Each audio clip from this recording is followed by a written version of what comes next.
Hi అండి, welcome back to my channel. ఈరోజు అయితే మనం బగారా రైస్ ఎలా తయారు చేయాలో చూద్దాం. ఫస్ట్గా గిటాయి పెట్టుకొని ఆయిల్ వేసుకొని అందులో షాజీరా, బిర్యానీ ఆకు, ఉల్లిపాయలు, పచ్చిమిర్చి, కొత్తిమీర, పుదీనా కూడా వేసుకొని చక్కగా ఫ్రై చేసుకోవాలి. అవి ఫ్రై అయిన తర్వాత ఒక 2 టేబుల్ స్పూన్స్ అల్లం వెల్లుల్లి పేస్ట్ కూడా వేసుకోవాలి. అది కూడా ఫ్రై అయిన తర్వాత మనం 1 గ్లాసు రైస్కి 2 గ్లాసెస్ ఆఫ్ వాటర్ పోసుకోవాలి.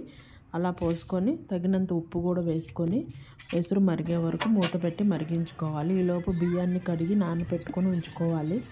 నానబెట్టుకున్న బియ్యాన్ని ఎసురు మరిగిన తర్వాత వేసుకొని కలిపి మనం మూత పెట్టి ఉడికించుకోవాలి. ఇందులో కొంచెం 1 స్పూను నెయ్యి కూడా యాడ్ చేసుకుంటే టేస్ట్ అనేది చాలా బాగుంటుంది.